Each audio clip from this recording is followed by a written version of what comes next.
बिस्मिल्लाहिर्रहमानिर्रहीम। अस्सलाम वालेकुम। मैं हूं रज़ा मेकन, आप देख रहे हैं IRK न्यूज़। आइए जानते हैं कुछ अहम अपडेट सदीक जान साहब से। बिस्मिल्लाहिर्रहमानिर्रहीम। अस्सलाम वालेकुम। काजी फाइज़ ईसा साहब के सहूलतकार मुसलसल काजी फाइज़ ईसा साहब के लिए मुश्किलात पैदा कर रहे हैं।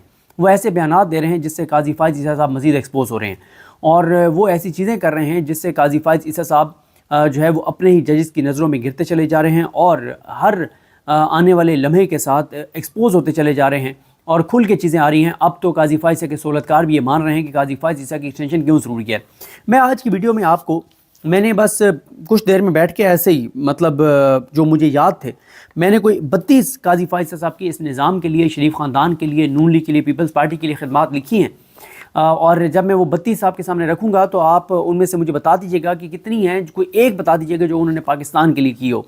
और इन 32 के अलावा बहुत सारी होंगी। मैं कोशिश करूँगा जो हमारे कोर्ट रिपोर्टर्स दोस्त हैं उनसे भी पूछूंगा, और अगर आप में से किसी के जहन में कोई और खिदमत हो तो वो ज़रूर मुझे बताइएगा, ताकि हम इस लिस्ट को मज़ीद आगे बढ़ा सकें। और काजी साहब जब जिस दिन अल्लाह ताला करम करे और वो रिटायर हों, अल्लाह ताला पाकिस्तान पर अपना रहम करे, करम करे, तो उस दिन हम वो 50-60 चीज़ें जितनी भी उनकी खिदमात हैं इस निज़ाम के लिए, वो सारी खिदमात जो हैं वो लोगों के सामने रख सकें।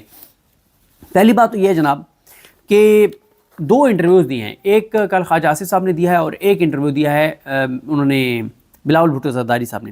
पहले ख्वाजा आसिफ के इंटरव्यू पे बात कर लेते हैं जिसके ऊपर किसी ने बात नहीं की, जिसमें ख्वाजा आसिफ ये फरमाते हैं और ये कहते हैं कि वो ये कह रहे हैं कि एक वक्त था जब अदलिया जो है वो एग्जेक्टिव और डिक्टेटर जो हैं उनके मातहत हुआ करती थी, अब अदलिया आज़ाद है। यानी वो जब ये कह रहे हैं कि अदलिया सियासत को लीड कर रही है, तो वो यानी ये कहना चाह रहे हैं कि वो आज़ाद है। हालांकि इससे बड़ी अहमकाना बात नहीं हो सकती। ये हमारा वज़ीर दिफा है, आप अंदाज़ा लगा लें, जो ये कह रहा है कि अदलिया एक वक्त था जब एग्जेक्टिव के मातहत थी और डिक्टेटर्स की ग़ुलाम थी, अब अदलिया जो है वो आज़ाद है। और अदलिया से मुराद काजी फाइज़ ईसा नहीं है। काजी फाइज़ ईसा को तो कंटिन्यू करवाना है, वो तो ओके हैं, उनको तो बिलावल ने बताया कि उनको क्यों हमने रखना है।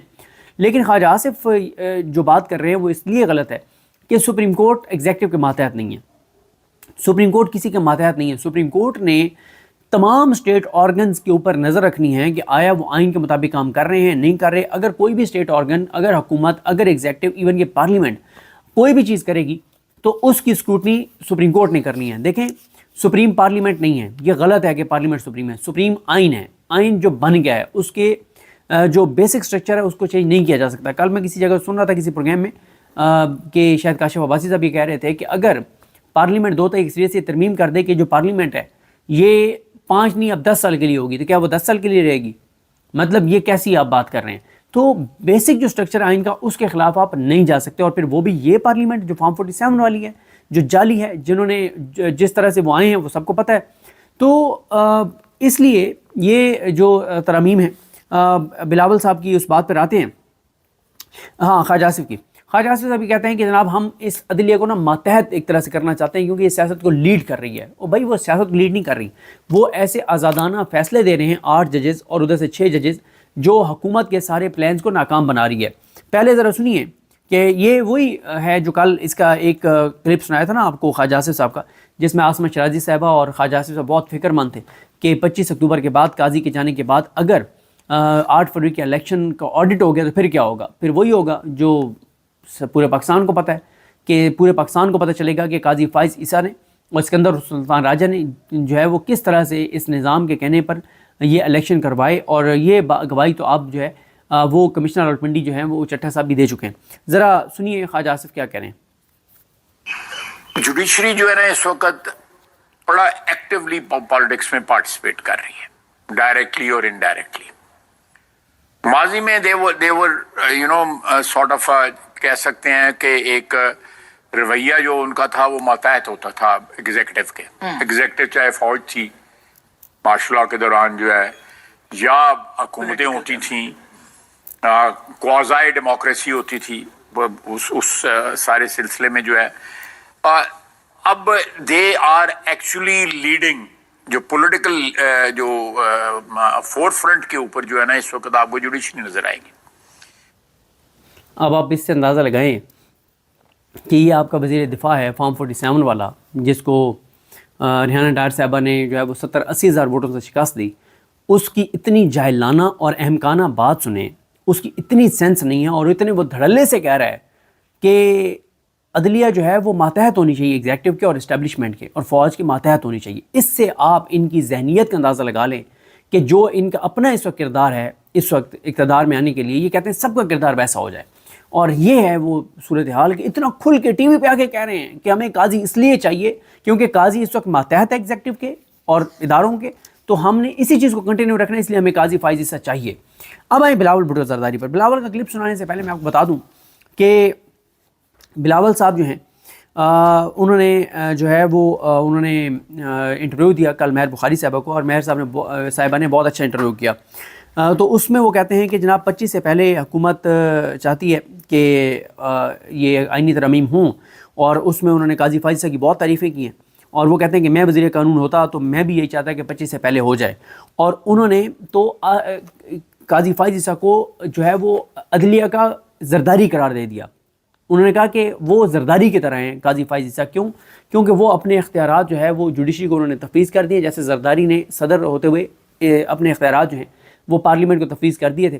تو یعنی بلاول کہہ رہے ہیں کہ جو قاضی فائز عیسیٰ صاحب ہیں وہ بائے کردار، بائے کریکٹر، بائے مزاج، بائے رویہ وہ عدلیہ کے آصف علی زرداری ہیں. تو یہ بہت بڑا خطاب ملا ہے قاضی فائز عیسیٰ صاحب کو بلاول بھٹو زرداری کی طرف سے، بڑا کمپلیمنٹ ہے. اور وہ کہتے ہیں کہ جناب حکومت نے، نون لیگ نے جو مسودہ تھا آئینی اصلاحات کا، عدلیہ یہ عدالتی ریفارمز کا، وہ اپنے اتحادیوں سے پہلے عدلیہ سے شیئر کر دیا تھا. اسی وجہ سے مخصوص نشستوں کا جو فیصلہ آیا وہ یہی آیا، اور اس میں انہوں نے منصور علی شاہ صاحب پہ، انہوں نے منیب اختر صاحب، انہوں نے عائشہ ملک صاحبہ، شاہد وحید صاحب، عطر من اللہ صاحب، حسن نظر رضوی صاحب، محمد علی مظہر صاحب اور عرفان سعادت خان صاحب، ان 8 ججز پر الزامات لگائے ہیں کہ جب ان کو پتہ چلا کہ ہم عدالتی اصلاحات لا رہے ہیں تو انہوں نے جو ہے وہ اس لیے مخصوص نشستوں کا یہ فیصلہ دیا. اچھا پھر تو ان ججز کا بڑا ظرف ہے، ان کا بڑے ہائی مورل گراؤنڈز انہوں نے لیے ہیں کہ انہیں پتہ تھا کہ ہمیں ایکسٹینشن مل رہی ہے، انہیں پتہ تھا کہ ہمارے 3 سال عمر بڑھا رہے ہیں، لیکن ان 8 ججز نے کہا کہ ہم 3 سال ہمیں نوکری مزید نہیں کرنی، لیکن ہم اس شخص کو نہیں چاہتے کہ یہ ہمارے ادارے میں مزید بیٹھے، اور کیونکہ اس نے ہمارے ادارے کو تباہ اور برباد کر دیا ہے. ہم یہ چاہتے ہیں کہ یہ 25 کو گھر جائے، ہم بھی 65 سال پہ گھر جائیں گے، ہمیں 68 سال تمہارے نہیں چاہیے، ہم جوتے کی نوک پہ رکھتے ہیں یہ 68 سال تمہارے، جو تمہاری لالچ ہے. اس کے بعد وہ کہتے ہیں کہ 14 سپٹمبر کو جو وضاحتی فیصلہ سپریم کورٹ نے جاری کیا، اس وقت ہم آئینی ترمیم کرنے جا رہے تھے. یہ بات اب وہ مان رہے ہیں کہ اس آئینی ترمیم کو 15 سپٹمبر والی کو سپریم کورٹ نے ناکام بنایا، جب یہ پی ٹی آئی کے 41 آزاد ایم این اے سے ووٹ ڈلوا کے اور آئینی ترمیم کرنے جا رہے تھے. پھر وہ کہتے ہیں کہ سبوٹاج کیا اس نے، عدلیہ نے، اس آئینی ترمیم کی کوشش کو 14-15 والی کو.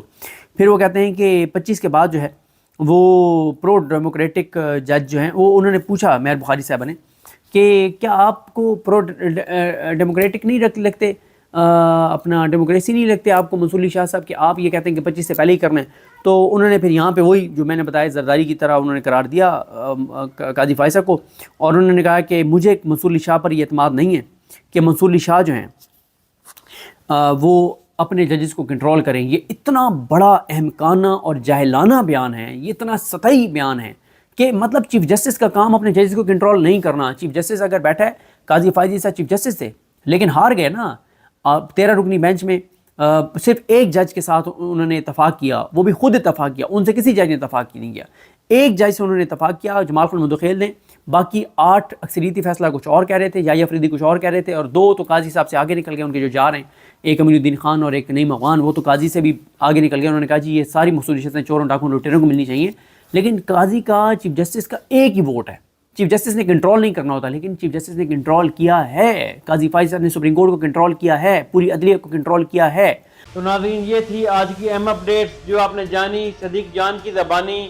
اسی کے ساتھ اپنے میزبان رضا میکن کو اجازت دیجیے. اللہ حافظ. پاکستان زندہ باد.